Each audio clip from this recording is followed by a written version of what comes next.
Wow, welcome, Vinny. Thank you for coming down from London, LDN. Thank you very much. And, Thanks for the invite. You're welcome. Did you know people down here?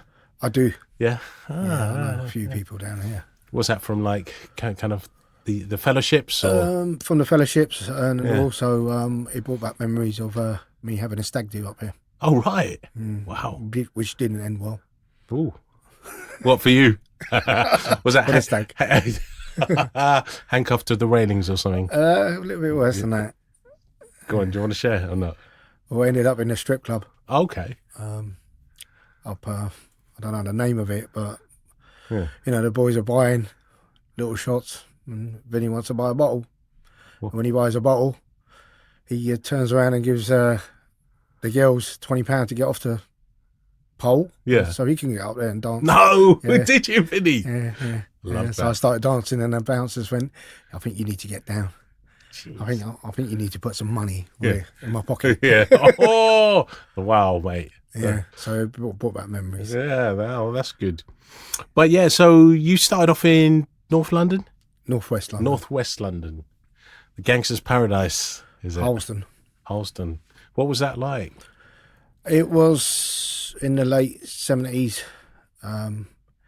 It was rough. Yeah.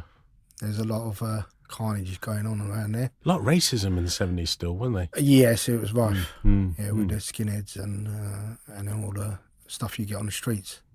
Did you fit into a particular group? No, I fit to my own group of avoidance wherever I can. So you kept out of trouble? Yeah. At I was first. just sensible. At first. But yeah, it was annoying. It's annoying to the fact that there's a lot of stuff you see on the streets, and it's not the most spiritual place to be, especially in the 70s. Yeah, I can imagine. Yeah. And then, so what was your passions? I mean, were you obviously at school? Were you into football, or what was your thing? I was into football, cricket, climbing trees, BMX, bikes. Yeah.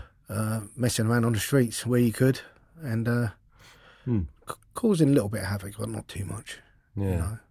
So when you say havoc, was kind of like a bit of criminal damage, or no, just jumping over fences and breaking into places you shouldn't be going into, and normal teenage just stuff. The normal teenage stuff. And Yeah.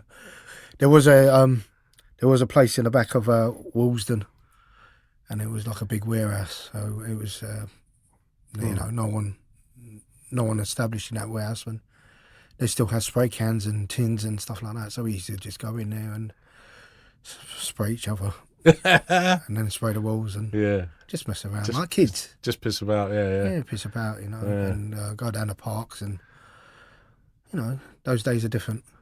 Yeah. A lot of memories from that. Yeah, some happy memories. Some happy ones, yeah. Yeah, but probably a lot of happy ones then. Really, I mean, when I look back, trying to get involved in paper rounds, and I don't want to deliver the papers, so I want to burn them, and I want to get paid.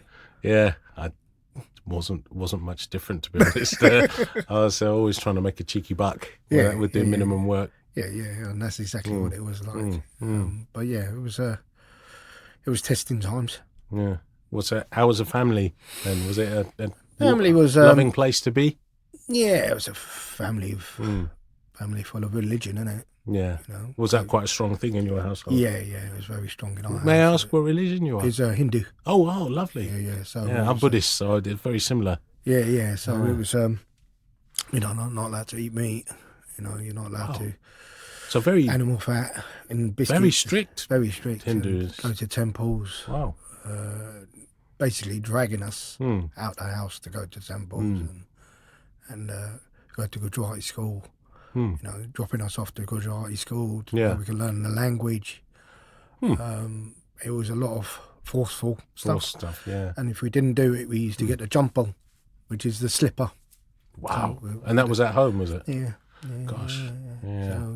So it was tough. But the thing is, I will say it was generational. They only knew one way, and it's different. And you know, and sometimes you rebel against it. Yeah, a lot of people do, isn't it? If it's forced on you, it's forced on you. Not. It's not like embracing it because you want to discover yourself or your spirituality. You know, you want to discover yourself, but you don't know what way to be because you're seeing different stuff. Yeah, and you're Not thinking, in I the don't want to household. be the spiritual person that's slapping the shit out of me with the slipper. That's not spiritual, is it? No, that's not spiritual. But if you're a quick runner, it's not too bad, you know what I mean? But the fact is, I've got 2 brothers and a big sister. So we see a lot going on with the neighbours and, you know, a lot of heartbreak. Right. We can hear the neighbours fighting. Yeah. A lot of domestic violence going on and a lot of drinking regime. And the person next to us used to smoke a lot of weed. You know, I think he was dealing from there and he lost his life where he must have done something wrong. He upset the wrong people. Might have done, I'm not sure what that story was. I was very young. Yeah. So, you know. Gosh. So even at a young age, you saw it was quite a dangerous lifestyle. Yeah, it's a dangerous lifestyle there. Yeah, you can see the telltale signs. But then it's none of my business. No. You know? Yeah. So we're just adapting to what our family says. You know, it's a small flat. Yeah. There's 6 of us in there. Wow. So gosh, you know, big family. Yeah, so you know, so it's difficult. And I do remember, you know, getting sent out in the mornings to go and get paraffin for the heater. Wow, paraffin heaters, man. Yeah, paraffin heaters. So you know, they used to send me down the road to go and get it, or go and get the loaf of bread where they got the machine which cuts it. You can smell the bread. Yeah. The bread don't smell like it used to. No, that was amazing, wasn't it? It was amazing. Freshly baked. Freshly baked. I love that smell. Yeah, I love that smell. You know, tiger bread and stuff like that. My tummy starts rumbling when I smell that. It, Think breakfast is coming. Oh no, So it was, you know, there's a lot of memories which come back. You know, snowy days, and you know, go to the shops with my mum, and she's buying me sweets and some nice stuff. You know, and all this the chewing gum which you come out the Superman cards. I used to love the little chewing gum. Don't remember them ones. Yeah, I'm a bit older, I think. I don't know if you're older. I'm not sure. I don't know. I might look it. Yeah. But that's what happens with the yellow pages paper round and the normal one. That went on my head. I know. Yeah. So the kind of your start was a typical kind of London family, right? Yeah. And there was nothing uniquely different about you at that time, I guess. No, nothing uniquely different. I mean, we didn't know what different was. Yeah. We're only one way. You know? So it was, you know, there's visions of, like, you know, my father working hard, trying his best, doing whatever he's doing, and bringing a lot of anger back home. So he used to be an angry person, I guess. That's how he... Very resentful. Really? Yeah. And they would bring that home? Bring it home, you know, and bring it home and take it out on whoever you can take it out on. That's tough, which isn't is it? quite difficult, where I was a youngster, so visions of hiding underneath the bed, watching everything go on. Probably or hiding terrified, I would have thought. Yeah, petrified. Don't know what's going on. Don't get involved. And seeing what happens. Yeah, it's a stern reminder. I still get the flashbacks. That's terrible, mate. That's not nice flashbacks to have, is it? But no. It's real life. It's real life. Yeah. And again, I just say that, you know, a lot of stuff which I got acceptance from now is there's a lot of generational stuff going on, and they don't know, we don't know, no one knows, and then we have to have a, you know, acceptance around it, really. But it's hard to find that because the anger's building up. So probably the acceptance thing you probably learned over the years through your programs, 12-step, right? Yeah. And that helps you to go back and deal with probably some of those issues which might have been harder to face before you had a program. Yeah, basically before program I didn't have a clue. But when I got the program, 12-step program, acceptance was a massive part on it. Yeah. But what else was done was when I done complex trauma therapy to deal with the abuse and trauma, there was a lot of stuff outlined. Okay. Of what the needs were, the love languages, and what I suffered from. Yeah. So I'd had a lot of resentment against my family before, but the resentment went after I'd done the work around it, and that was a 6-week course. Wow. Which really sliced me open. Did you get benefit from that? I got a lot of benefit for it. It was forgiveness and acceptance massively against my family. That must have been hard going because you've got to open some of those wounds to get the pus out, right? sorry to be so graphic, but Yeah. I can imagine, because I've got my own stuff, and I can imagine you have to rip open the stuff you've kept sealed for years to let it all out. The stuff which was buried, Mm. and then there was more stuff buried on top of it. Right. So there's a lot of stuff buried, and when you're bringing it out, your own frame of mind goes. Yeah. Because you get angry, you get resentful, and you nearly press the fuck it button because you think, bollocks, you know. Has it pushed you that far before? It pushed me in the 24 hours I'd done after the first session. I was warned that it might bring up anger. Wow. And yeah, it did. And when it broke it down, it's like the anger which came out was a lot of tears, a lot of irritable, restless, and discontent about whole situations. And after a period of more sessions, I it got explained to me why and what I needed to do. Gosh. And that's still tough now. But with doing it, it's given me freedom. Yeah, I guess, I guess sometimes you've got to go through hell to find freedom. I know it sounds a bit weird, but well, yeah, you have to sit in, you have to go through the pain to grow. Yeah. And without growth, you're not going to get nowhere. You're going to hit a brick wall. No. So each time I'm in pain, I know I'm going to grow out of it, but it depends on how I accept that situation the way it was. And now, in my heart, I know I accept all those situations, and the blame game's gone. Right. So you've managed to actually give forgiveness. Yeah. You've managed to practice forgiveness in some tough decisions. Forgiveness, you know, to and accept the way it was. Because if I don't accept the way it was, I'm never going to be able to move on. Yeah. Yeah. And then I can change generations to follow and not act the same way. By looking forward and not dragging the sack of badness and negativity with you. Yeah, and that sack was full. It was overspilling. Wow. So all the stuff and the negativity was overspilling because knowing that my dad was so resentful, I was getting very, very resentful. Yeah. Knowing, you know, he's resentful against the family, brothers, and, you know, there's a lot of stuff, and I don't want to be like him. So I want to change the correction side of it. Yeah, yeah. So did you find, because of all that you experienced, that you acted out on the street, you know, as you got older? Did you find yourself repeating that anger with other people? And I did. You know, was I a bully in school? Yes, I was a little bit of a bully in school. I would be nice. Yeah. But I'd only be nice because I know I'm going to get something off you. I'm after something, you know. So quite devious. And a little thief already. Yeah. Because we don't have what they got, and I want it. And I want it now. So if I have to steal, I will do. Yeah. You know, and I did do a lot of stealing. And I still, you know, my mum worked hard. Yeah. I stole out of her purse, I stole out of my sister's purse, and I still got these little visions of me just sneaking in there going, oh, I got away with that one. Yeah. I got away what would you spend it on? I was just spending it on sweets and junk and whatever I can find myself to.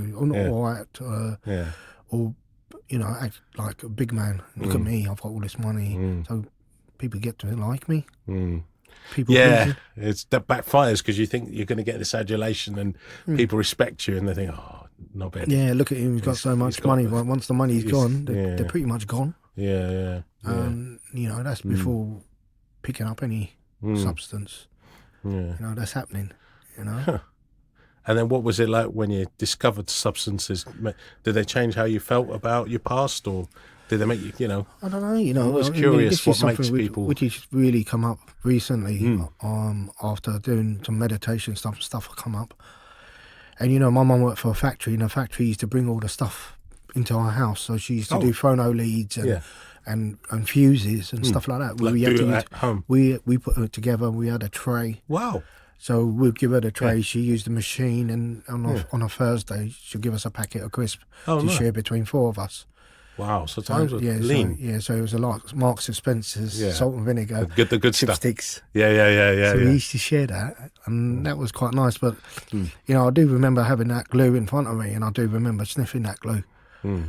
Was that your thing? Yeah, Because it was cheap at the time, I guess. Yeah, it's cheap. It's free. Yeah. We don't know, do we? It's got no warnings on that. No. You know, those days there is no warning. Toxic substance. We just, take it as a laugh. Yeah. But that laugh is it changing the way you feel? Yeah. I know to this fact that today it did change the way I felt. Even my sister used to have Tipex. I go in her room just to sniff the Tipex. Oh, so she was having a go as well? No, she wasn't having a go. I'm not sure what she was doing. Oh. She was using it for the correct reasons. Oh, right. Yeah. Right, fair play. Yeah, so I go in there and, it's quite vague with, the age when that happened and what it is. But I put it down to about 6, 7, 8. That's quite young, isn't it? To discover that and find as an escape for yourself, with it. Yeah, not even knowing. No. No, not even knowing. That's what the problem is, And then, I picked up a drink at the age of 7. 7? Yeah. Wow. So was that like Dad's drinking cabinet? No. That was the neighbours. The neighbours had a little party for Arsenal and West Ham final. Yeah. And I remember being there and, picking up a can and there's a little bit of laughter going on because they could see me picking up a can. Like, egging you on, go on, drink it. Yeah, and I don't know if that was another way of being liked. Yeah. I don't know. Yeah. It's funny how we crave these sorts of positive attention, especially if you're not getting that at home. Yeah. And, people are enjoying your company, even if they're ridiculing you. You don't mind being the class clown because people like me. Yeah, of course. And that's exactly what it is. You want people to like you and accept you the way you are. And they want to have a laugh and you're the middle of it. You're the clown. Yeah. But not even knowing that you're a clown. No. My parents, they didn't speak that much English. Well, they didn't speak a lot of English at all. So you get parents' evening, kids get their parents coming in and I get no one. They wouldn't come in? Never came into any parents' evenings. Wow. Yeah, so that's tough when you see all the other kids' parents.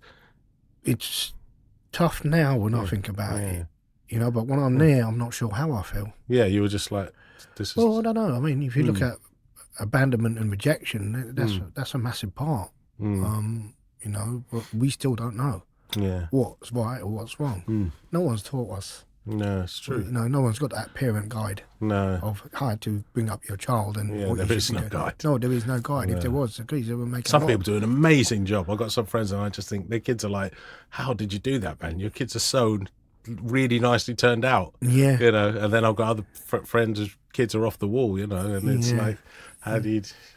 I'm not talking about anyone specific, by the way. A few of my mates will be watching this. Go, you talking about my kids? No, I'm not. Yeah. But the thing is, my kids are well behaved. Yeah. They're all behaved. How old are they? One's 25. Okay. One's coming up to 20. The other one's 15, boy. And then Melina's 13. Yeah. Jeez. So nice. they're all behaved. Yeah. Introverts.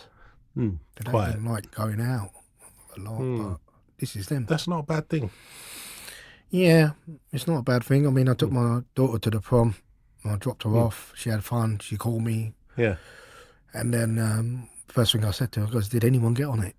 And she went, what do you mean? I went, did you have a drink? She went, no, I was drinking water all night. Oh, bless. I went, did anyone get caught sniffing gear? Yeah. She went, no. It's like, no, Dad. Dad, they don't do things like that. I went, boring. But it's so different, man. So what? You've obviously done a great job with your kids. Oh, right? I think the missus has. Have they been on a journey with you into your recovery and that? Yeah. Yeah. Yeah, they've seen. What was that like? Listen, I just everything was about a pound note. Buying affection, buying their love.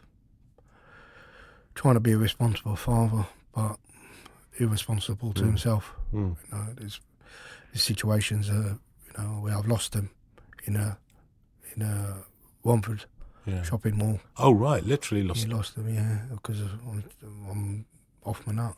And I thought they were on the third floor, but they wasn't. They were on the second floor. I'm looking around thinking they're kidnapped because I'm off my nut. Yeah.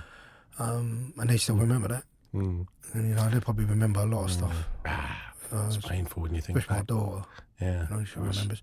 My first boy's from my first marriage, which I made a big zero of. So he remembers a lot of stuff as well. Because he did ask me a question when I came into recovery. He goes, You used to tell me that you worked for the police because you used to be in white overalls all the time. Because you've been white overalls for forensics. And I turned around and I told him I was a painter decorator. Yeah. And then I had to tell him the truth. Yeah. Which he turned around and looked at me when I had a feeling. Yeah. Not that many coppers come out the blue and pull up in front of you and the vans come up. Yeah. I went, yeah, it was just I was at war. Yeah. What was it like? I mean, how was your life then? You know, tell us a bit about it. Well, the life through active addiction was just a ticking time bomb. No understanding, just using any mindless form, using. mindless using, and you know, getting involved in crime, you know, at a young age. Can you share anything? Well, without mentioning name? Not glorifying it, but there might be someone out there who will really identify with your life. Well, I mean, on the streets, those days, pound note, it was all about pound note. Making that money. You know, wheeling people in to know what you're going to get out of them in the end. Yeah. And getting all that trust. Getting into trust. So like a confidence trickster more than a snatch and grabber? No, with that snatch and grabbing stuff, I was more breaking in the front doors and you know, doing whatever we had to do. You know, we've done a lot of stuff in northwest London. You know, breaking into like is that to supply a habit, or just for the sake of it? Yeah, probably supplying a habit and supplying a lifestyle. Lifestyle, isn't it? A lifestyle which is about, you know, I believe I had an IGS syndrome. IGS? Imaginary Gangster Syndrome. Okay. Yeah, so I called it that. So I've watched enough Goodfellas and all the other Did you see yourself as... No, I did. And I done something which was from Goodfellas, where he's at the back in the alleyway and he's selling the fags and, you know, and I wanted to do that and replay it, and I did manage to replay that. Yeah. You know, back of the alleyway, selling things, this and that. Yeah. Mobile phone, didn't even have to use it, but I've got one. Back in the day. Yeah, because it's a brick. Yeah. 8500. Yeah, no, I had a Panasonic D10, which was a briefcase. That's proper. Yeah, so I had a Panasonic D10 and then I went home for the AAs and this and that, and it's just the showing off side. The ego. Yeah. It's the ego playing. Yeah. Look at me, look what I've got. You know, I want it to ring. So I can go, look at me, I've got a phone. Yeah, I'm just in the high street. Yeah. Or, you know, you're on the bus and you don't give a damn and you're just rolling up spliffs. Yeah. And you're smoking them. Yeah. Because anyone says anything, you're like, just go away. Yeah. You know what I mean? So, you know, all that type of scenario is feeding the ego. Where it's going to lead you to, nobody knows. Yeah. So I guess you're almost like on a crazy train, not knowing the destination and just going with the flow. But then there must have been a point where you thought, don't know if I can keep this up, or some close calls. Normally people have a moment where they think, do you know what, I need to change my life around, try and find some help. No. Did that not happen that way? Maybe when I went into the YT scheme. Yeah. I'd done a YTS scheme. Okay. Yeah, the youth training scheme. Yeah. I wanted to be a carpenter. Okay. But first of all, I wanted to be a pilot. Yeah. A long time ago, when I looked up in the sky and I want to be a pilot one day. But when I went into the YT, they only had space for plumbing. Okay. So I trained to be a plumber. So almost as good as a pilot. Yeah. I mean, plumber, you know, and I remember going back home and telling my dad, you're going to be a shit shoveler.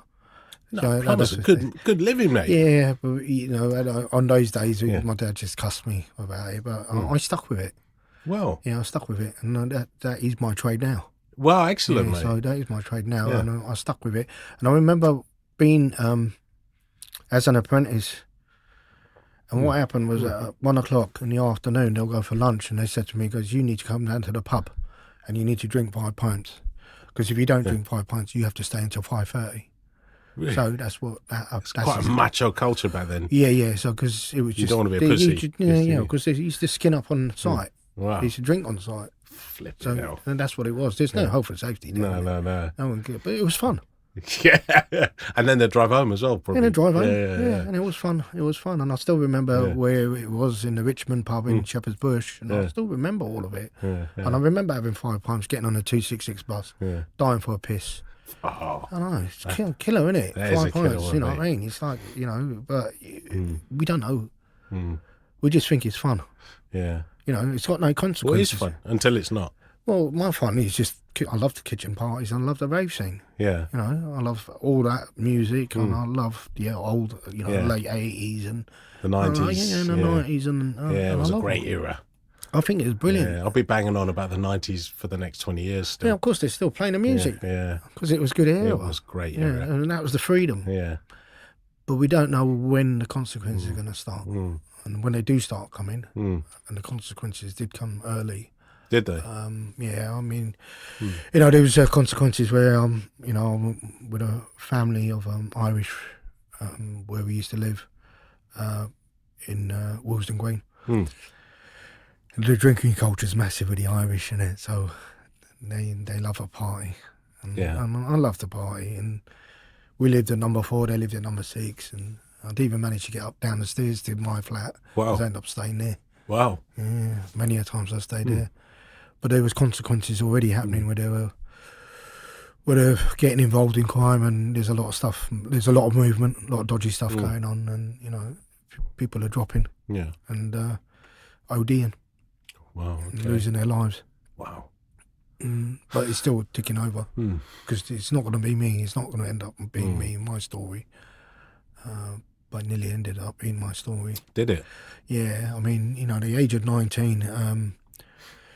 You know, the age of 19, I remember, you know, sitting in a box room, and I had a gun to my neck.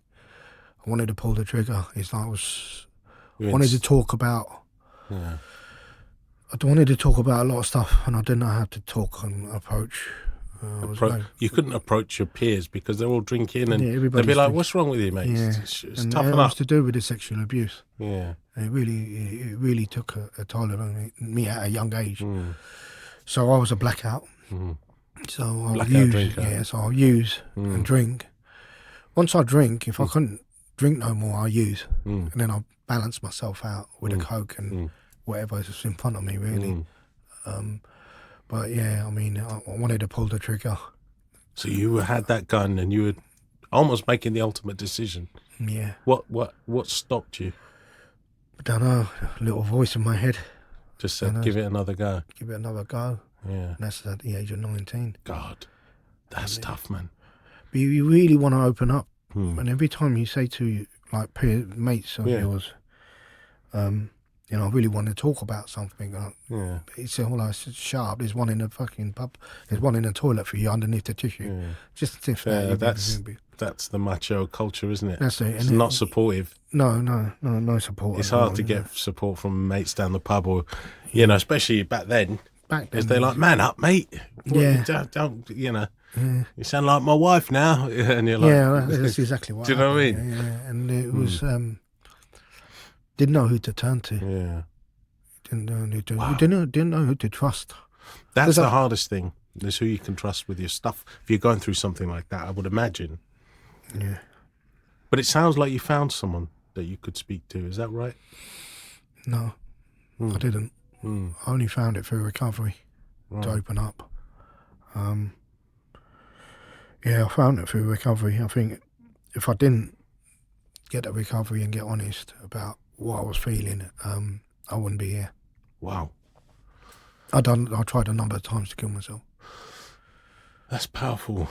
That's a powerful thing to share with us, but I think that will help a lot of people, you know, because open and honest is changing, isn't it? Like, people get honest about their emotions now. Not everyone does.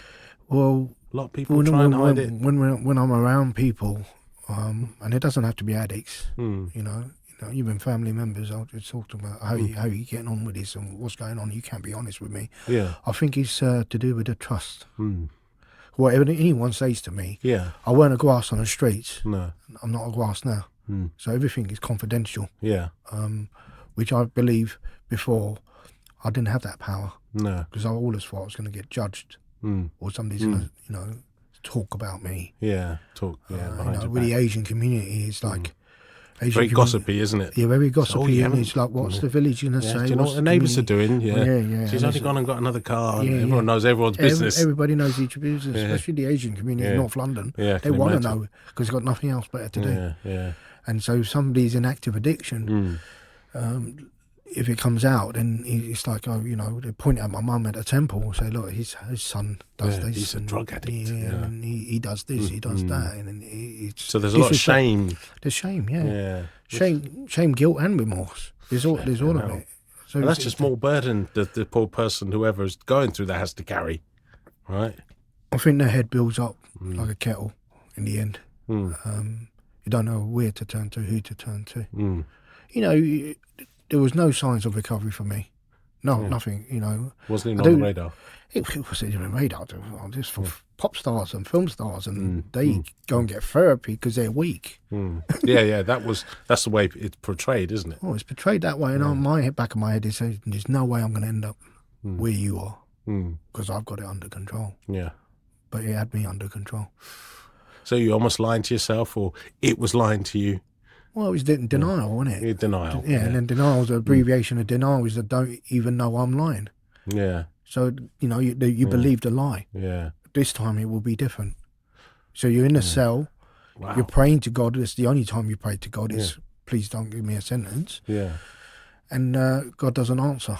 So now you've got to resent against God and the world. Because there's nothing there, innit? Because you believe your own lie. Gosh, I've never heard that before. That's really interesting, man. That's really... You balance the whole lie, and even your head manifests it, which is a dangerous place to be in a headspace. In a bad headspace. Of course, you got the club on, you got the looking good, everything's nice, but Some money in inside your pocket. but inside you're just ripped. Yeah.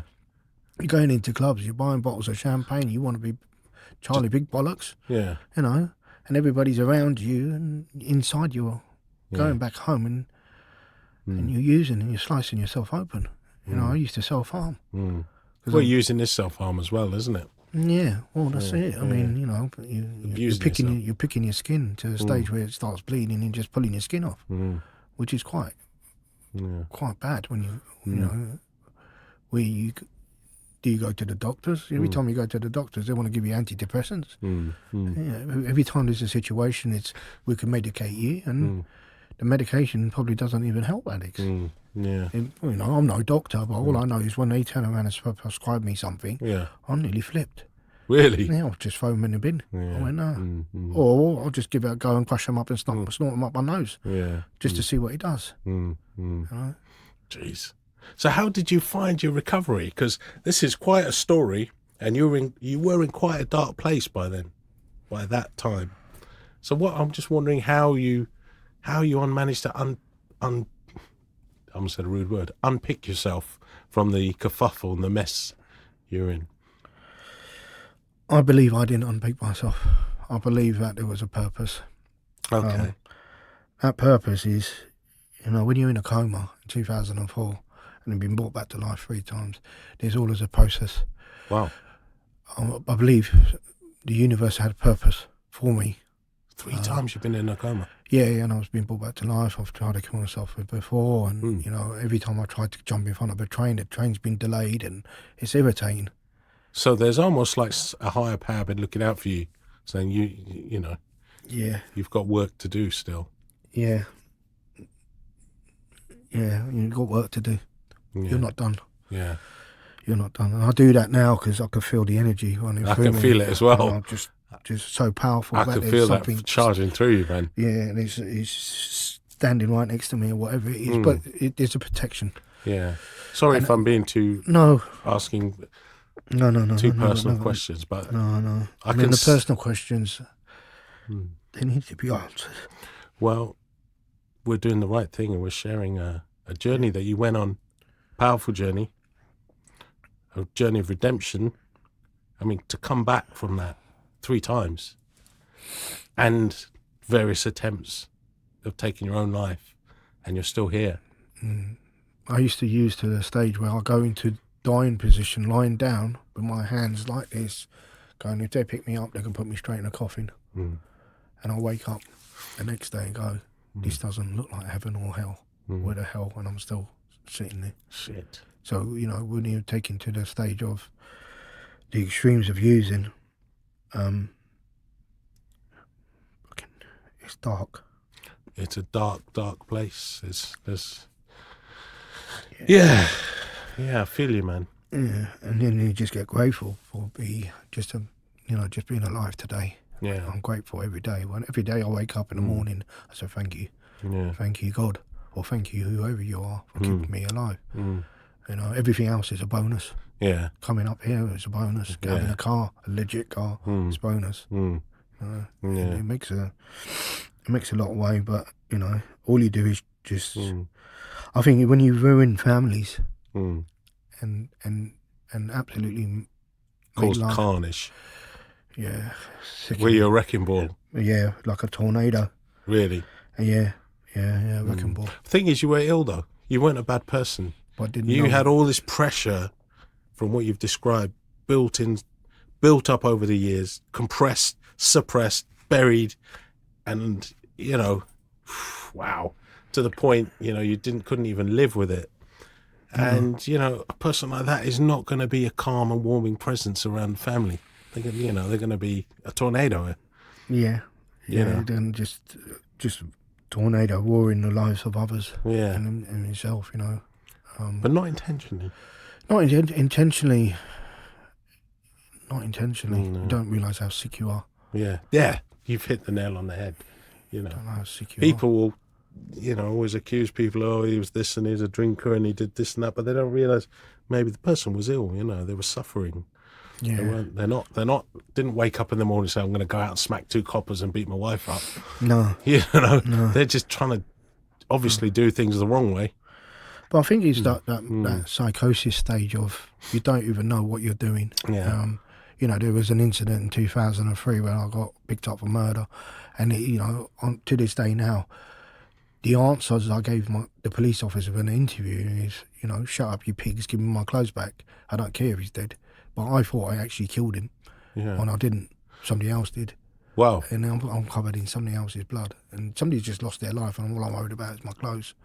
So what happened? So were you in a blackout or something? Yeah, I was outside a club, and all hell broke loose, and I got picked up because I got covered in somebody's blood, and 3 days in a slammer. I actually thought I did it. Shit. When he said that he's got stabbed 23 times. And then when they looked at the CCTV, I was standing there zonked, not a clue of what's going on around there. Shit. So, that must be horrible. 3 days wondering, shit, have I killed someone? Am I going to be in here for life now? Yeah, I didn't know at one stage. So with that in mind, with a lot of other stuff, which I did, I'm just a ticking time bomb. A ticking time bomb, and I don't know when I'm going to explode. And the explosion happened. Yeah. When the explosion happened, that's when my recovery journey began. How did this explosion happen? Well, in 2017, I could see people drifting away from me, and I've blacked out probably 3 months of 2017. Just don't know what I've been doing. I'm going to work. I'm drinking, and I've got a bottle of Kvass in my rucksack, and it's just one big blur. I'm getting walked off the job because I'm so drunk. I end up having a heart attack in 2017 November, and carried on using the next day, not caring the world, and then I went pop on December 16, 2017, with my family. In the family home. Pop. How? Yeah, I picked up a knife. I went to slice my throat in front of the family. And my wife, she was moaning at me and telling me I need help, I need to go into treatment, I need to do this, and I just told her to get fucked. Excuse my language. No. It's real talk. And, I was standing there, and then she's knocked the knife out my hand, and I picked it up and I threw it at her and ended up dropping the missus. I could have killed her, potentially killed her. She's the mother of my 3 children. Oh my God, yeah. Yeah. How did you feel when that happened? I was that was it, I'm done. I was done. Did you realise you'd done it? No, because once you're in that state of mind, it's a frenzy.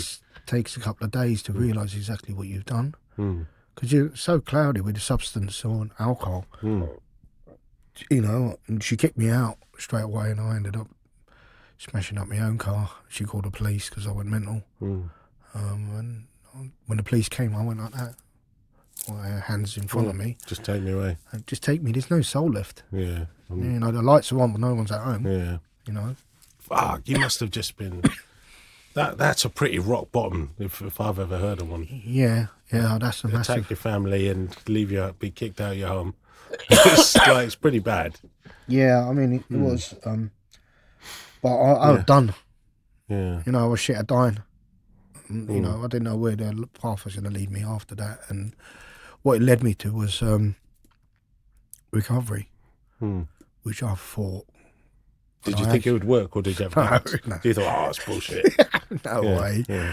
No way. You hear about these 12 steps, you hear about, you know, treatment centres, and, you know, I've done it for the... I'll fake it until you make it. Yeah. You know, when I watched Better Man with Robbie Williams, and when he says at the end, fake it till you make it, I faked it until I made it. The injunction was put out on me. I couldn't see my family. Oh, no. Couldn't see your kids. Yeah, but you know, my missus, bless her heart, she understood. She understood how sick I was, and even though she was told not to, you know, let me anywhere near the area, you know, she let me see the kids. She never turned the kids against me. No. Sounds like she loves you, man. Really loves you. To bits, and she's still with you now, right? Yeah, I'm still with her. So that says to me that she knew you were sick, and she loved you, the you deep inside of all the hurricane going on. She could see the goodness in you. Yeah, well, I couldn't see it. No, but she could see it. So yeah, and then that's where the recovery journey began. My sister took in charge of me after they released me from court. They weren't going to put me in the nut house. And my sister basically sat me down in 2017 December and just said, look, if you don't get help, I'll never ever talk to you ever again. Wow. And she meant it. I love my sister. Yeah. You know what I mean? And I really do. That was enough to make you just think... That was enough for me to choose the treatment centre. Okay. But I had a plan. The deviousness was coming out, was it? What was your plan? The plan was just to go into treatment centre. Appear to get recovery, and you pay a lot of money in a treatment centre. Not cheap. No. So they should be able to teach you how to use sensibly. Use like a gentleman. Yeah, and drink sensibly, all that type of stuff. But, you know, when you go in there, you know, they search you and they take your phone off you and they try and give you therapy and, man, listen, they did talk about emotions and all that rubbish, and I'm like, what the fuck? Whoa. I didn't sign up for this, mate. No. Yeah. You know? And even that, when we're in treatment centre, you have to choose emotion every morning, and then mine was fucked. It went, it's not an emotion. I went, that's my emotion. Yeah. I'm fucked. Yeah. You know? No, nothing to give, nothing to say, just fucked. Yeah. But what I did relate to was other people, other peers who've caused carnage. Yeah. You know, been in active addiction for a long time, and, you know, their stories relate. You know, I wasn't one of a kind. I thought I was the elite, but there's plenty more of us out there. Yeah. And they're the ones you bounce off because they understand. So did you almost find like people similar to yourself, and you actually thought, well, hang on a minute, we're talking about emotions, but they've also been through hell. Yeah. And we're on a particular place. We're on the same level. Yeah. You don't need to impress them. They don't need to impress you. You both been on the same level. You've been out on the battlefront, and you both come back. And you all come back. You know, some people have been in treatment 2 or 3 times. I'm like, I'm not hanging around anyway. Yeah. You know, I've made a decision, you know, and, you know, therapists. Well, I turn around, I was probably the most argumentative person in there. You know, after 30 years of use, and I'm there and I'm arguing with a therapist and say, how do you know what's going on now? You studied it. Yeah. If you've lived in my head, you've lived in my head, then talk to me. Give me somebody else who's actually been through hell and back and changed his life. Yeah. So they gave me someone. Oh, did they? Yeah, so they did have people? They did have people. Wow. And was that someone from a fellowship? That was somebody who'd worked the 12-step program in different fellowships, and he was a therapist there. Wow. So when I started talking to him, and he was talking about the unmanageability and the powerlessness, I still didn't understand him. But then when he broke it down, I was like, oh, wow, yes, I do understand. Yeah. but I'm not hanging around Okay. because my plan is to leave there and just use sensibly. A little bit. Yeah. Just but at the weekends. Yeah, I mean, they turn around, they talk about abstinence, and I'm no good with words. Yeah. So that just reminds me of Van Gogh, who turned around and cut his ear off when he was drinking absinthe. Absinthe. So you're like, absinthe? Yeah, I love some of that. I love some of that. Yeah. I remember giving my sister a bottle of that. I'll have to try that with a spoon. Yeah. So I didn't understand that, but it was a real learning curve. They took us to a meeting. Was that tough? The first meeting you went to, was it like, what's this all about? The first meeting I went to was in Chelmsford, and it was an NA meeting. They took us there, and was it tough? I started crying when I heard a share. Wow. And when it was going around, and not a lot of people sharing back, I put my hand up, and I remember sharing back. On your first meeting? Yeah, on my first meeting, and I shared back, and I said, I relate to you so much, and I could feel your pain. And I'm sitting here from the treatment centre, and I don't know what else I said after that. But all I know is I opened up. And did that feel good, that opening you like, wow, I can actually... What made me feel good, there was just 60 people in there. Wow. There's 60 addicts. And you got up and, you spoke in. Yeah, so I just put my hand up. I'm standing at the back because there was no seats, and I just put my hand up, and I went, how the hell can you just stand up there and admit that? Yeah. That takes guts. Yeah. You know what I mean? Wow. Yeah. I remember that. And then they took us to the AA meetings. Listen, at the end of the day, there was something going on. Do I want a part of it? No, I still had another plan. Yeah. You still, in the back of your mind, weren't ready to throw the towel in. I weren't going to be hanging around with these lot. Yeah. But as years have gone, these are my people. Yeah. How many years have you got under your belt now? I'm over 7 years. Wow. Yeah, 7 years. I'm 2,665 days. Jeez. Which is only one day at a time. Yeah. They cheated me. Go on. They kept it in my hearing one day at a time. So somebody said to me early on, you can't do drinking drugs for the rest of your life. I went, go on, sling your hook, go on, fuck off. And he went, what about just for today? Yeah. And I went, what do you mean? He goes, just today, don't use. Yeah. And I went, I might be able to do that. Yeah. And then the next day was just for today. Yeah. I heard the word God in the first rooms I went into in the AA, and I went, oh, if there was a God, why did he end up messing up my life? There was a blame game there. But when we go to fellowships and the work begins, you can easily get institutionalised in a rehab. Can you? You get fed at the right time, treatment at the right time. It's like jail. It's like jail. And I've done that. I've done jail. And it's, the real work begins when you're out. I believe that a lot. You could easily spend 6 months in that institutionalised in a treatment centre. But what are you going to do when you actually deal with earthlings outside? I call them earthlings. Deal with life shit. Yeah, life shit. And when life throws something at you, how are you going to deal with it? Will you go straight to the bottle, or will you use parts of the program? The program has to be strong. Because it can easily, even now, 7 years later, I still have a battle with my head. Yeah. Because that stinking thinking which takes part, that chat of 1,000 monkeys, I call it, but it's maintained. Yeah. It's maintained by... It's manageable. Yeah, it's maintained by a spiritual program. Yeah. Not a religious one. Because if it was religion, I wouldn't be sitting here. Yeah. Well, you've been force-fed religion all your life. Of course it is. Otherwise you're going to get me knocking on doors on Sunday morning with the Jehovah's Witnesses. I used to chase them guys up the road on a Sunday. They interfere with my using. Yeah. Jeez. So it's, it's crazy how that just shutting up and listening finally and, finding your own fellowship. You find your own ground. So have you tried different fellowships? I've tried all of them. Yeah. I've tried the NA. I've done the AA. Yeah. I settled with CA. Yeah. But I do still do the rest of the fellowships. Any means a good meeting. Any meetings. Anywhere where there's fellowship is a helpful place to be, I guess. Yeah. If you're suffering. In some form of kind in any fellowship, where you've got that sense of belonging. That part of. Yeah. That part of what you've been looking for a long time. Feeling connected. Yeah. Feeling wanted. Feeling useful, not useless. But that takes a lot of effort. Yeah. An effort on your part to... Yeah, effort on my part is listening about, unity, service, recovery, hope, faith and courage, all these things which have been thrown at you. and also been thrown at you as a sponsor. You need to get a sponsor, you know. Did that help you? Well, I worked it out. A sponsor is your very own lie detector. Okay. I call that. Yeah. Because the sponsor who's working a 12-step program, you know, and doing the do. Yeah. He's not going to give you justification. He's not going to give you sympathy either.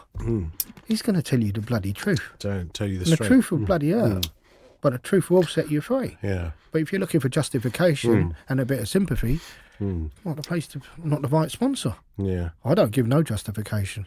Because I'll bring up my sponsor and I've had some crazy phone calls with him. Really? And he goes, "You are thinking this way?" And I went, "Yeah, what do you think?" He goes, "You are still sick." I went, "No, I was asking you the question." Yeah. And he'll laugh. We'll have a laugh over it. I goes, yeah. "I thought it'd be all right." Yeah. It's not going to be all right because our first thinking got us in trouble. Well, yeah, exactly. I guess, yeah, that makes perfect sense. And I guess a sponsor, for people watching who don't know what it is, so they would be someone that you would be your recovery kind of buddy, right? Yeah, it's a recovery buddy, your mentor. Yeah. Somebody who's worked the 12 steps. And understands the underlined in the big book. Yeah. You know, the big book of AA, you know, which I use. You know, produced in 1939. Wow. Right, Yeah. which is a magical book, which they have the understanding of what we think. So it's quite. So they had this whole program kind of put together in the 30s. Yeah. Over 100, well, almost 100 years ago. Yeah. It's coming up to 90 years of you know, recovery from that. You know, it's coming up to an anniversary now.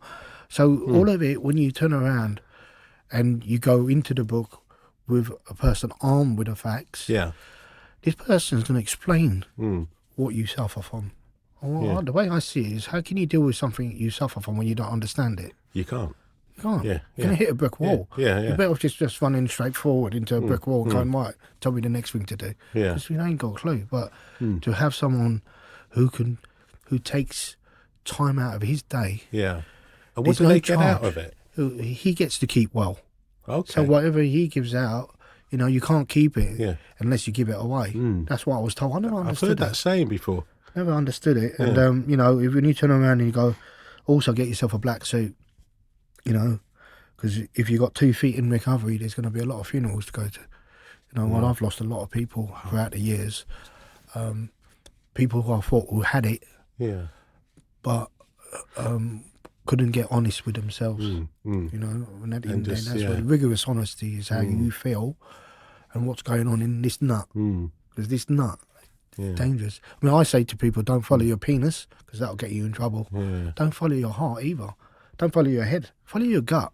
That gut, when that's in there and you can feel it inside. But a lot of times, people probably want to ignore their gut because their gut's saying, no, don't chase that woman. She's using and she's bad news. She's an alkie. Stay away. But your other parts are going, but. Yeah, that's the word. That but should be taken out of the dictionary. With sorry.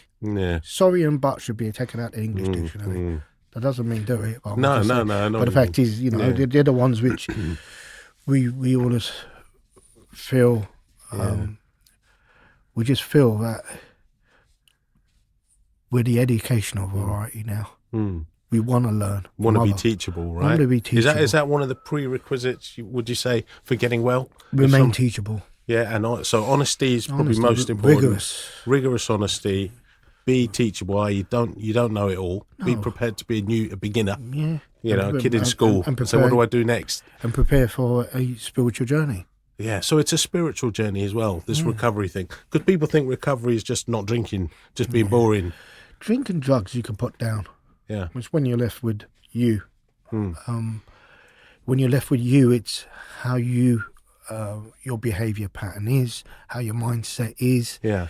You know, when you've suppressed yourself with so much toxins over the years, you only know one way. And when you're left by yourself without those toxins, you can hit a brick wall. Yeah.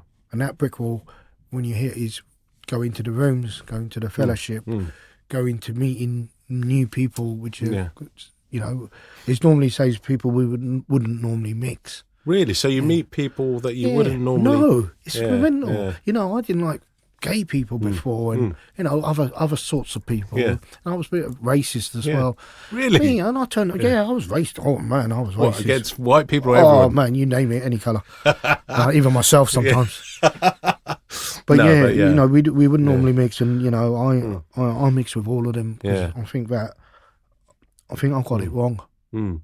You know, I got it wrong. Mm. They found a faith, Yeah. or whatever they do. Why should I be a judgmental prick? Yeah. What do I know? Yeah. You know, especially with the Muslims and stuff like that. I used to be right rude and right nasty against them. I'm thinking, hold on, they got the Quran, they got the Bhagavad Gita, they got the Bible, they got all of this. Listen, that's been put in a washing machine, and out came a big book of AA, which is a spiritual program. And you know, they're the guidelines I go by. You know, Yeah. so I work them 12 steps like my life depends on it. Well, it does. Yeah, I mean, it's top of my list. You know, what's the most important thing in my life is my recovery. Before your family? Before my family. Why is that? Because if I haven't got my recovery, I haven't got my family. Or your life, probably. Yeah, I haven't got my life because I'll be unmanageable indoors. You know, I'd just be a ticking time bomb. The wheels would fall off quick, would Yeah, they? the wheels would fall off, so the aggression would come out, everything would come out. And I don't want to be that person anymore. So how I maintain it is by working a program daily, still doing 3 to 4 meetings a week, still sponsoring, and I'm still doing the do. Yeah. Wow. Yeah. So that passion you've got for it, to me, it's like your lifeline. This is your safety belt. It's the only thing keeping me alive. This thing is keeping me from the drop, mate. Yeah. And you ain't going to let go of that. I'm not letting go of it. Yeah. I'm not letting go of it. I can see how tight you... Yeah, and when we turn around, we look at the families when they do like a morning prayer. And they do something called a puja in the morning, and they do stuff like that. We do our own thing, which is the spiritual side, which we pick up the big book. Yeah. We work out the big book. We do our step 3. So we do a lot of stuff around So it's prayer and meditation in recovery as well? Yeah, massive. Wow. Massive. Yeah, I think that's the strongest part of my recovery is prayer and meditation. Jeez. You know, just that sitting with myself, and that chat has stopped. Yeah. So even when I stop talking now, it's quiet. Yeah. Really quiet. And it probably didn't used to be like that. Oh God, no. Be like, I've got an idea. I'm going to the pub. I'll do this. I'll do that. I've got this little. I'll be running at 100 miles per hour. My brain races at 100 miles per hour. Yeah. I'll calm it down. I see a guy in front of me that's very calm. Yeah, I was meditating before I came in. Oh man, I just sat there looking at the beachfront. And it's nice. A beautiful day today. Yeah, it's a beautiful day to be alive. And you know, when you earlier on you had that presence of power and spirituality, I could feel it. It's like you become like a very spiritual man, I guess. I mean, I don't know you. You're not like a pal of mine that we hang out. So I'm still getting to know you, but I could actually feel it, challenging, charging through my body. That's mad. It's because I'm not blocked from the sunlight of the spirit. Yeah. I'm not blocked. There's nothing holding me back. Yeah. There's no resentment. There's no anger. There's no fear. I'm peaceful inside. Yeah. My soul is peaceful. Yeah. So if my soul is peaceful, the spirits will follow. Yeah. And good ones. Good ones. Yeah. Not the top shelf spirits. Yeah. I mean, no, but I mean, there's also dark spirits that can lead you astray. They can do. Masquerade as a positive one. Yeah, there are, and when you're channeling positive energy, you can feel negativity. Addicts come with a very good skill set. Yeah, because they've managed to get from the darkest, deepest holes and still manage to get their money to use. They come with such a good skill set. Half of them don't even know what a skill set is. Wow! Right, and I believe I've met some really smart addicts, and when they break free, they go, "Oh my God, this was all inside." Yeah. Because they're survivors. You're survivors, proper. They're survivors. Yeah. They're the elite. They're the survivors. They've gone through hell. And kept going. Yeah. And I was with a fella not so long ago, and he was at the age of 8, and his mum was using, and to the stage where she was having different blokes coming in, this and that, and she's choked. And when she's choked on her own vomit, and he's held his mum. And he's watched her die in front of while holding his mum, and he's like, "It's harsh. This is reality. This ain't EastEnders." That's harsh. Yeah, and it turned him into a full-blown addict, and now he's got recovery, and he's got acceptance around that he doesn't want to be, and he doesn't want the end game the same as his mum, which I find very I find that so. How can people to survive that and to tell that story, to own that story, to help another person overcome the darkest stuff? Yeah. Well, that's just priceless. There's no financial stuff you could put against this. Yeah, and that's the other thing in this program. I guess there's no money involved. There's no money involved. There's no money involved. There's no transfer. This, no, you give me this, I'm going to do this for you. Yeah. We do this from the heart. Yeah. You know, when I was driving up here, I was thinking, oh my God, I'm going to buy it and what the bloody hell, this and that. And my head was telling me, no, you're going over there because you've been asked to do service. And that service is the universe. Yeah. Not you reaching out to the universe, turn around and ask you. There was a true, chain of isn't it? events. Strange. And in 24 hours, I'm here. Because I wasn't going to go to that thing on Saturday. And then I ended up there, saw you. It's a chain of events. And then I spoke to you and you're like, yeah, of course. I'll come. And I was like, oh, right. Just like that. And it's mad, isn't it? Yeah. And it's just like that. This type of work needs to be done. Yeah. This is what... It's channeling the message, isn't it? Yeah. It's like preaching if you were a Christian preacher from the 1800s in America in a wagon train. But this is the modern thing where you're saving people through recovery, I guess. You realise you're saving people. Yeah. You know, when somebody said to me, this was a couple of years ago, he said, do you realise what you're doing? I went, no. He went, you're helping so many people. Do you not realise how you've changed people's lives? I went, no. He went, what do you mean, no? He went, I'm just going over there to give a message. That message is hope. Yeah. You don't understand that hope you're giving other people, that they can change their lives. You're changing people's lives. I went, no, they're not. They're just listening. Yeah. That's it. Some are listening, but the ones that need to hear it. Yeah, but the thing is, they hear it. And I've had this situation before because I do interventions. Oh, wow. So I've been called to places and families and before. These people don't even know me. I sit down with them for about an hour and tell them parts of my journey, tell them what I was like and what I'm like now. And they go, well, is there a way out? I went, yes, there is a way out. And when they listen and they turn around and go into the rooms, they go, oh, wow, I think I like this place. I found my people. Yeah, nice. Yeah, but then there's still work to be done. It's not just you find your people. No, you're not it's there. Not social gathering or dating then you agency. can go out down the pub afterwards. Yeah. Like social gathering, dating agency. Or you think it's nothing to do with that. It's people are primarily sick in these places, and if I'm not there to pass on a message to the still suffering, then who's going to be there? Yeah. You know, if everybody went, I got well, I'm going to go out the door and see you later. Yeah, thanks a lot. Yeah, thanks. Cheers for my recovery. Thanks, I'm going to go on my life now. Very selfish. Yeah. You know, but each one is their own business, isn't it? You know, some people get well and they want to get all their finances back in order. They want this, they want a big house, they want to forget about their recovery. You know, and that recovery. But sometimes those people fall again. Not all of them, but a good percentage do. If they're not, you know, I'm not there to judge people. No, we're not judging anyone. But the fact is, if they're not doing the right things, then it's only a matter of time. Always going to be uncomfortable. Yeah. Every time you wake up, you know, even when I wake up, I turn around, I want to divorce my family. I wake up, I want to divorce my family, I want to move to Thailand, I want to do this and this, and I pick up my books, do my morning routine, do my prayer. I love my family. Yeah. All of a sudden. Yeah. It's that connection, I guess. It's that connection. It's that connection to just the big purifies book. you, gets rid of all that's... Yeah. And it's a shame because I've got my big book in the car and I didn't bring it with me in my rucksack. You know, because I carry it around all over the place. Yeah. You know? I love that, man. So the last words, I guess, if there's someone out there watching the show and identifies with stuff you've said, what message would you give them? If they're like, I'm desperate, no one understands me, I got this problem, I'm drinking, I'm using, I'm doing this, I'm abusing, whatever. You know. I will turn around to any listener who's struggling and in the dark hole. Listen, rock bottom's got a basement. Yeah. And that basement's got another basement, and you can hit all them basements. To crawl out of it takes courage, and the courage to change, which says in the Serenity Prayer, change is possible.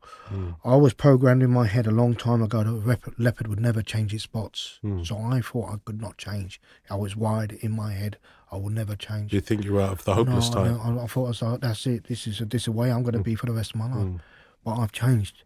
But what it took was a lot of effort, and the biggest one on the principles is honesty for me. You know, integrity does come in it. There's no motive. But the fact of the matter is the honesty. There is a way out. But that word to an addict is just evil. It's like honesty. Like, Yeah. I lie to my wife that I'm using. I lie to my work that I'm drinking. I lie to my this. It's a life of lies. I'm guessing if you're living in the darkness like that. Yeah, and if they're living in the darkness, you know, they won't know that the light is possible. Yeah. But all they have to do is give recovery a go. Come into the rooms, you know, admit defeat, and go, right, okay, let's have a listen. Don't like it, go out there and use. So admit defeat. So it's almost like you throw the towel in to in, win. concede, Don't try and surrender, whatever you want to call quit. it. I'm done. That's it. I'm not going back in the ring. I'm not going back in the ring. Yeah. I'm not going to war. I'm not going to win this battle. No. Yeah. I'm not going to war to myself again. Yeah. I know I've ruined my family. I know I've lost this. I've lost this. But listen, recovery comes with gifts. Oh. Yeah, a lot of gifts. Yeah. And the gifts I've been receiving are priceless. What would they be? You know, with my son coming back in my life, Yeah. I mean, my relationship with my mum, my sister, my brothers. Can't buy that. Yeah, and also, you know, the relationship with myself. You know, all this type of stuff is priceless.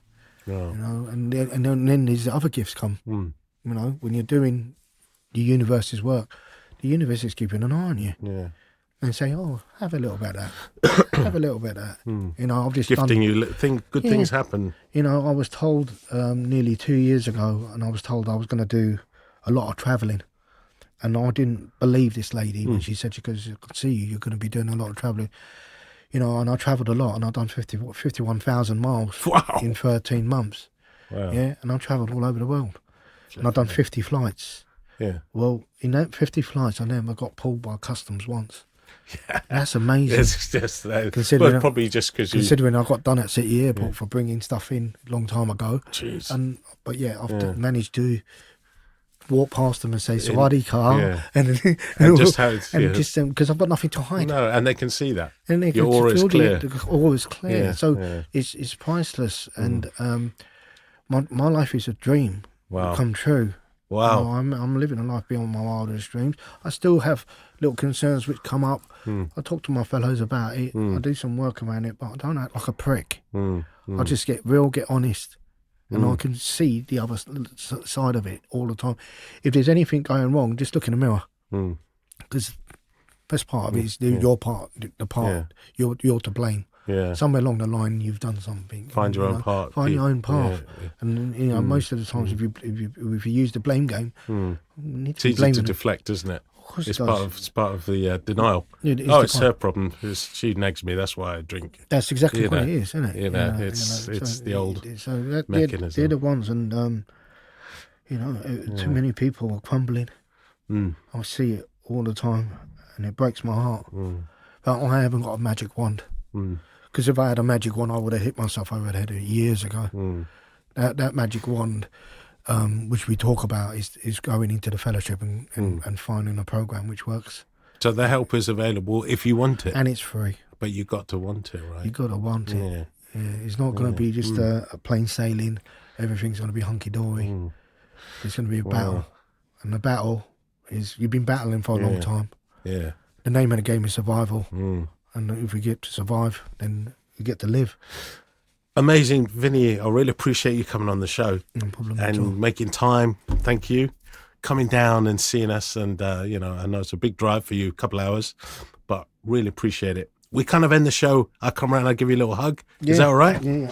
And, love that. Cheers, mate. The older. Thank you, mate. Yeah.